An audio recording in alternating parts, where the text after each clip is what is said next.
it flies right through the wind. So if you want it to be affected by wind at all, we'll have to talk about how you want that. The cupcakes are affected by wind, but they also, I gave them a little bit of a homing ability.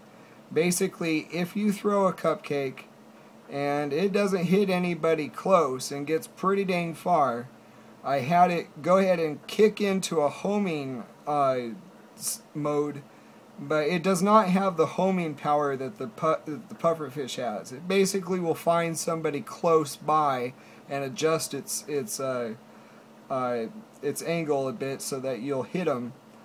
Plus, I also made the cupcakes explosion a lot smaller than the bombs explosion. So, in any case, I think it's a good mix. Let me go ahead and show it to you. Now the wind's affecting it, so you can see they are definitely not homers in the ways that, you know, the pufferfish is. But they do a little bit of correcting. Now, if I had a level going without as much wind, you would be able to see it a lot better. I tried to do that, get to a level where there's not as much wind.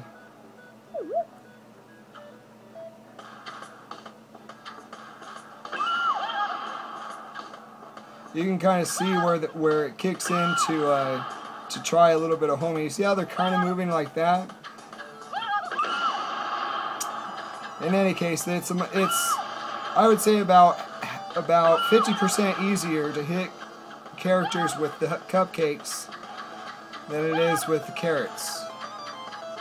Plus they explode and it's nicer.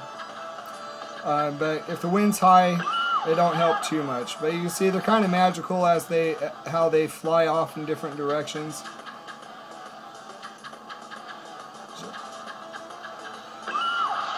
Okay, let's get to the bombs. Bombs are cool.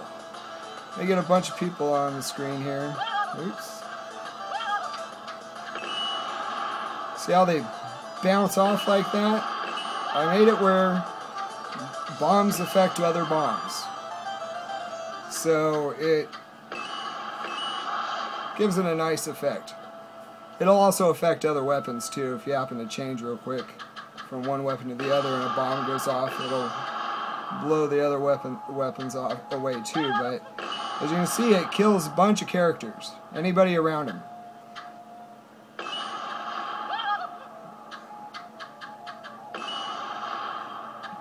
And it kills a large area. I'd say, you know, if anybody's in this, if you get a guy here, anybody standing in this area around here, it's going to kill him.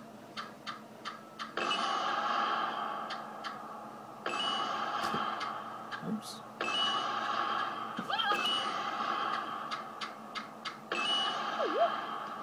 Alright, so in any case, you can see that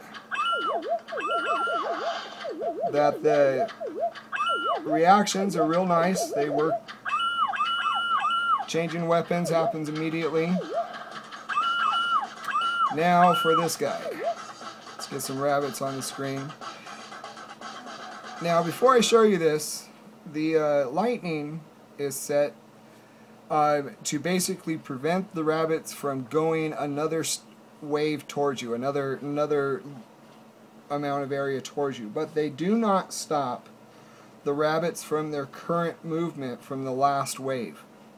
In other words, if they started moving and they're going to the next wave, the lightning does not pause them from that. And truthfully, I really don't know how I would keep them from doing it.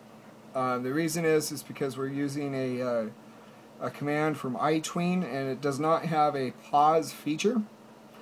So, I mean, I can add delays to it, I can change things, but once you put an iTween movement in action, it pretty much has to finish before you can pause it. The only other thing I can do is set the game's entire time scale to 0.0, and that will... Cat! Get out of here. Excuse me. Hold on one second. Stop it! Cat scratching at my rug and tearing a big hole in my hallway carpet. In any case, oh, where was I?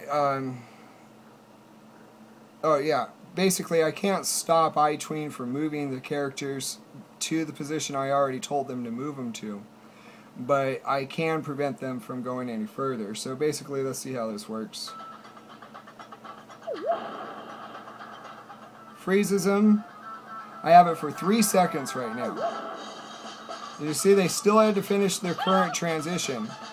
But if I had it for 10 seconds, they would stop and they would stay there, you know, 2, 3, 4, 5, all the way up to 10 seconds before they came any further. So, however you want to handle the amount of time on that, let me know. I think that we might want to make the sound effect a little bit louder now that I'm noticing. In any case, I really love the effect.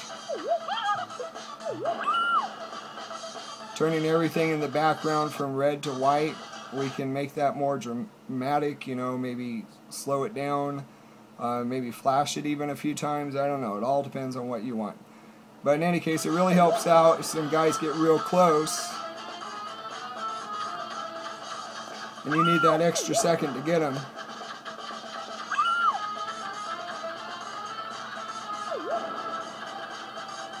But in any case, when the wind gets high, you know, I'm thinking that the game gets a little bit too hard. So, give me what, tell me what you want on maximum wins and the challenge from that maximum wind. Because sometimes it really, you know, if it got over 35 or 40 miles an hour right now, I think that it would get pretty impossible to hit on the sides here. 50, 60 miles an hour, definitely getting impossible to hit some characters on the sides, maybe 70, 75. It all depends on how sensitive we make it. Right now I have it where 6 or 7 miles an hour only curves a carrot a little bit. You know, because a 6 or 7 mile per hour wind in real life isn't going to curve anything you throw, really. Not much at all. But in any case, let me know what you want to do with that. I'm going to go ahead and let the health die out here.